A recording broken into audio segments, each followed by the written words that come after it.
Welcome to your law बडी। अगर आप भारतीय साक्ष्य अधिनियम 2023 के एग्जाम पॉइंट ऑफ व्यू से या फिर प्रैक्टिकल लीगल अंडरस्टैंडिंग के साथ पढ़ रहे हैं तो आज के वीडियो आपके लिए बहुत इंपॉर्टेंट है। इस वीडियो में हम समझेंगे सेक्शन 7 और सेक्शन 8 ऑफ द भारतीय साक्ष्य अधिनियम। हम देखेंगे कि कौन से फैक्ट सिर्फ बैकग्राउंड एक्सप्लेन करने के लिए रिलेवेंट होते हैं, आइडेंटिटी, टाइम, प्लेस और रिलेशनशिप का रिलेवेंस क्या है, कॉन्स्पिरेसी केसेस में कॉन्स्पिरेटर की बात दूसरे के अगेंस्ट एविडेंस कैसे बन जाती है और इलस्ट्रेशंस के थ्रू सब कुछ इजीली समझेंगे। तो चलिए बिना टाइम वेस्ट किए इस वीडियो को शुरू करते हैं।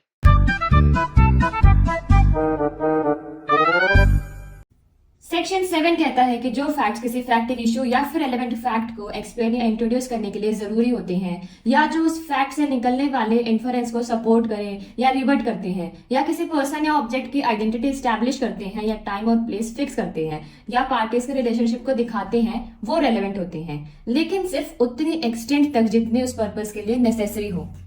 कि ये जो टाइटल है ये कहता है कि अगर किसी फैक्ट को समझने के लिए बैकग्राउंड इंफॉर्मेशन जरूरी है तो वो बैकग्राउंड भी रेलेवेंट होगा। जैसे कि फॉर एग्जांपल ए पर मर्डर के एलिगेशंस हैं, एविडेंस दिखा रहा है कि ए विक्टिम के घर के आसपास था। अब प्रोसिक्यूशन ये भी प्रूव करता है कि ए और विक्टिम के बीच पुरानी दुश्मनी थी, तो ये बैकग्राउंड इंसिडेंट को एक्सप्लेन करता है, इसलिए रेलेवेंट है।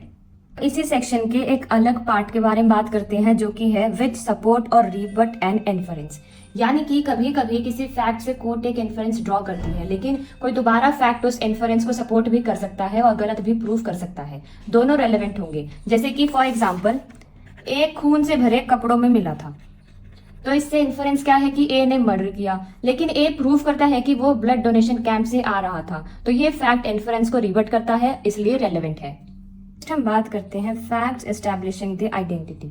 यानी कि अगर किसी पर्सन या ऑब्जेक्ट की आइडेंटिटी इंपॉर्टेंट इशू है तो आइडेंटिटी स्टैब्लिश करने वाले फैक्ट्स रेलेवेंट होंगे। जैसे कि for example bank robbery CCTV में हुई, तो वीडियो में रॉबरी का फेस क्लियर नहीं है, पुलिस फिंगरप्रिंट्स और डीएनए रिपोर्ट प्रोड्यूस करती है, ये आइडेंटिटी स्टैब्लिश करते हैं, इसीलिए ये भी रेलेवेंट है। हम बात करते हैं फैक्ट्स फिक्सिंग द टाइम। यानी कि इंसिडेंट कब हुआ, इस बात को प्रूव करने वाले फैक्ट्स भी रेलेवेंट होंगे। एग्जाम्पल एक रेस्टोरेंट का bill, mobile location, metro entry record, फिर ऑफिस अटेंडेंस, ये सब इंसिडेंट का एग्जैक्ट टाइम फिक्स कर सकते हैं। फैक्ट्स फिक्सिंग प्लेस, यानी कि इंसिडेंट एग्जैक्टली कहाँ हुआ, ये स्टैब्लिश करने वाले फैक्ट्स भी रेलेवेंट होंगे। जैसे कि GPS location, hotel register, CCTV, toll plaza record, ये सब स्टैब्लिश करते हैं। Facts showing relation of parties, यानी कि अगर पार्टीज का रिलेशनशिप केस को इफेक्ट करता है तो उस रिलेशनशिप के फैक्ट्स रेलेवेंट होंगे। जैसे कि फॉर एग्जांपल प्रॉपर्टी डिस्प्यूट है, तो ये प्रूव करना कि प्लेंटिफ और डिफेंडेंट रियल ब्रदर्स हैं, ये रिलेशनशिप केस के लिए रेलेवेंट है। अब इसकी हम एक इलस्ट्रेशन पढ़ते हैं। इलस्ट्रेशन ए जो है ये बताती है कि क्या डॉक्यूमेंट ए की वैलिड विल है। कोर्ट को सिर्फ विल देखना काफी नहीं होगा, ये भी देखना पड़ेगा कि उस टाइम ए के पास कितनी प्रॉपर्टी थी, फैमिली मेंबर्स कौन कौन थे, किसको प्रॉपर्टी नहीं मिल रही है, विल नेचुरल लग रही है या सस्पिशियस, इसलिए ए की प्रॉपर्टी और फैमिली सिचुएशन रेलेवेंट फैक्ट्स हैं। सेक्शन 7 से रिलेटेड एक केस है जिसका नाम है बिरय सिंह वर्सेस स्टेट 1953। इसमें टीआईपी यानी कि टेस्ट आइडेंटिफिकेशन परेड के जो ये पॉइंट्स हैं वो लेट डाउन करे गए थे। कौन से पॉइंट्स की फैक्ट्स जो एक्सप्लेन करते हो या फिर इंट्रोड्यूस करते हो फैक्ट इन इशू, सपोर्ट या रिबर्ट करते हो, स्टैब्लिश करते हो identity, time and place fix करते हो या फिर रिलेशन ऑफ द पार्टीज को ट्रांजैक्ट के उसमें फॉर्म में स्टैब्लिश करते हैं।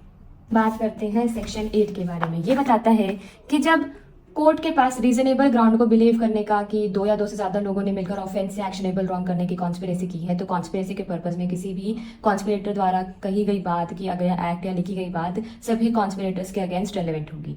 ये एविडेंस दो पर्पसेस के लिए यूज हो सकता है, कॉन्स्पिरेसी प्रूव करने के लिए और किसी पर्सन को कॉन्स्पिरेसी का मेंबर प्रूव करने के लिए। कंडीशन क्या है कि 2 या उससे ज्यादा पर्सन्स होने चाहिए, फिर है कि रीजनेबल ग्राउंड होना चाहिए, फिर है कि कॉमन इंटेंशन होना चाहिए एंड या फिर कॉमन डिजाइन भी हम बोल सकते हैं, स्टेटमेंट एक्ट या फिर राइटिंग में जो भी। का एक केस लॉ डिस्कस करते हैं जिसका नाम है state of Tamil Nadu versus Nalini.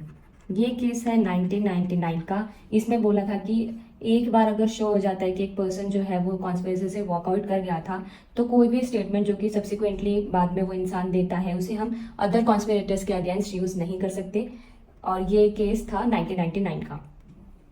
अगर आपको ये वीडियो यूजफुल लगा हो तो वीडियो को लाइक करें, शेयर करें, चैनल को सब्सक्राइब करें। Thank you.